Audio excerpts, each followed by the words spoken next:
4 tahun, babe. 4 tahun ke 5 tahun ke 6 tahun sepatutnya anak korang dah boleh urus diri sendiri. Dah boleh urus diri sendiri.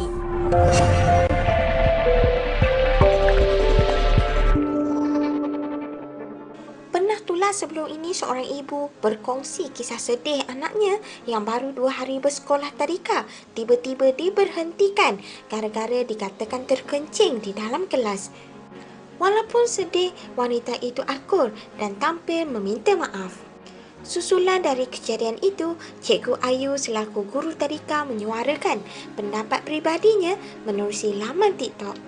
Meskipun kedengaran lantang bersuara, namun sebahagian netizen bersetuju dengan perkongsian Cikgu Ayu. Okey, hai, Assalamualaikum. Celoteh pagi pada hari ini saya nak respon sikit kepada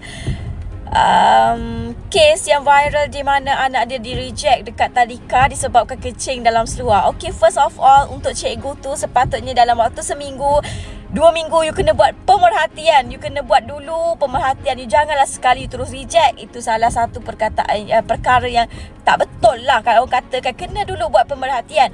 Yang kedua, the second one is I tak salahkan cikgu tu, I salahkan parents tu. 4 tahun, babe. 4 tahun ke 5 tahun ke 6 tahun sepatutnya anak korang dah boleh urus diri sendiri. Dah boleh urus diri sendiri. Parents, korang ada anak 2-3 orang tu, tak boleh ke nak ajar diorang seawal 3 tahun lepas pampers? Tak boleh. Pergi hantar tadika, taman didikan anak-anak. Tadika, taman didikan kanak-kanak. Tadika ni taman ke? Pusat, tak ingatlah maksud dia apa. Tapi didikan, ianya bermaksud bukan untuk didik anak kau pergi tandas, pergi tandas, lepas tu berak kencing dalam tandas. Bukan Dia didikan untuk menguasai 4M, untuk menguasai suku kata, bacaan, mengira semua. Kalau kita orang ni nak fokus kepada yang kencing, tukar pampers semua, alamatnya anak korang tu tak pandai membaca. Kalau tak pandai membaca, salah cikgu juga. Sekarang memang kuat memviralkan cikgu kan. Sekarang saya viralkan juga sikap ibu bapa yang tak alert dengan perkembangan anak-anak sendiri. Speech delay kenapa? My phone padan muka. Segerap dengan parent yang suka bagi phone. Lepas tu anak speech delay, salah cikgu.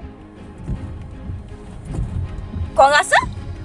Kadang-kadang kita ni parents kena tengok juga apa yang kita buat salah. 4 tahun kau boleh urus anak kau. Kau boleh dah ajar anak kau urus diri sendiri. Kan? Tengok juga kesalahan kita ni. Nak salah cikgu, salah cikgu, salah cikgu. Cikgu ke mak bapak anak murid? Cikgu ke? Korang kan? Beranak pandai tapi nak ajar anak urus diri pun tak reti. Asyik bagi phone. Sampai ke sudah anak tak tahu apa. Menulis pun tak reti disebabkan motor halusnya lemah. Asyik tekan phone je. Tak ada dah main pasir sekarang. Tak ada dah cotik-cotik rumah. Tak ada. Pun parents juga. So I bersuara sebagai parents juga Dan korang fikir kalau semua cikgu nak tengok 3 orang kencing dalam kelas, 3 orang pakai pampers dalam kelas, bila masa nak mengajar? Bila masa pembantu nak bantu cikgu untuk mengajar? So tolong jangan bagi phone selalu kat anak tu. Tolong bagi anak urus diri. Makan sendiri, pergi tandas, buka pampers. Faham? Kita balik sekolah. Okey, sayang. Mai saya bagi tahu anak saya pun pramatang. Anak saya ada seorang pramatang. Itu tak kisah. Tapi ada sesetengah parents yang memang malas. Nak kata apa? Nak ajar anak dia potty training.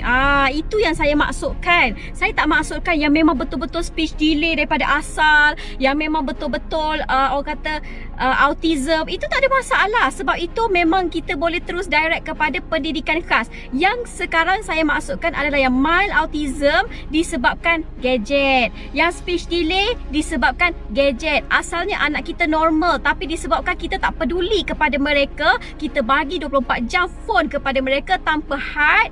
Itu yang menyebabkan anak kita secara tak langsung speech delay dan juga mild autism. Saya pernah dapat seorang 4 tahun lepas anak murid saya mild autism disebabkan gadget. Ini diakui oleh parents dia sendiri dan diakui oleh doktor. Jadi sebenarnya untuk mild autism kita boleh rawat. Sebab tu ramai dekat sekolah pemulihan ataupun kelas pemulihan ramai sangat speech delay. Sedangkan dia normal. Faham tak? Jadi benda-benda yang macam ni saya tekankan. Dan lagi satu yang saya bagi tahu pasal cikgu tu, saya tak setuju pun yang dia berhentikan murid tu seawal 2 hari. Sepatutnya dia buat pemerhatian 2 minggu. 2 minggu. Jadi budak biasalah untuk awal-awal memang dia orang akan takut, akan terkencing. Saya tak nafikan benda-benda macam tu. Yang saya marah, yang saya bagi tahu tadi adalah parents yang malas nak buat latihan potty training untuk anak dia. Faham tak? So kalau korang memang rajin, itu tak ada masalah. Itu memang baguslah. Maksudnya saya pun ada anak tau. Saya ada anak pramatang. Saya ada anak. Saya tak nafikan benda-benda yang macam tu. Faham tak? Korang janganlah. Kalau korang buat benda yang betul, korang tak perlu nak melatah pun apa yang saya cakap. Itu pandangan sebagai seorang guru dan juga pandangan sebagai seorang parents. Jadi kalau korang buat betul, tak ada masalah. Kalau korang buat benda tu tapi anak korang susah kecap, tak ada masalah. Asalkan korang ada inisiatif nak bantu anak korang. So faham tak kat sini? Jangan cepat melatah. Saya sebagai guru tak setuju dengan itu, pandangan masing-masing. Okey, Assalamualaikum. No hate, just pandangan saya.